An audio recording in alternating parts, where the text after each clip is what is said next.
সম্মানিত দর্শক শ্রোতা, আমরা এখন অবস্থান করতেছি রাবার ট্রামে। আপনাদেরকে ঘুরে ঘুরে দেখাচ্ছি এই আবার ট্রামের দৃশ্য, যেন এক অপরূপ সৌন্দর্যের নীলাভূমি এই দিনাজপুরের রাবার ড্রাম।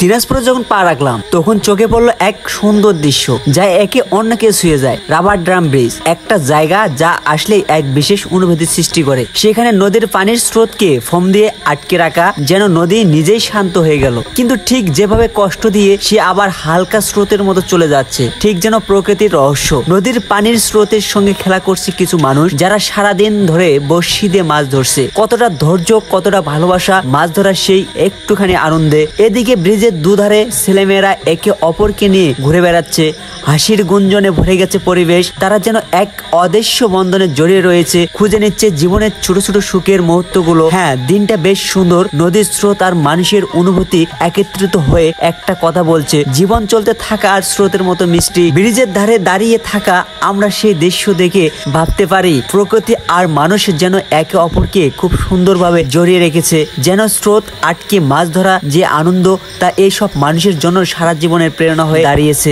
এটাই দিনাজপুরের রাবার ড্রাম ব্রিজ বিশ্বস্ত, যেখানে প্রকৃতি মানুষ আর সময় একত্রে নেতৃত্ব। হ্যাঁ প্রিয় দর্শক শ্রোতা, দেখতে দেখতে ভিডিও শেষ পর্যায়ে এবং হ্যাকার বিডি মানবতার পেজটার সঙ্গে যুক্ত থাকবেন।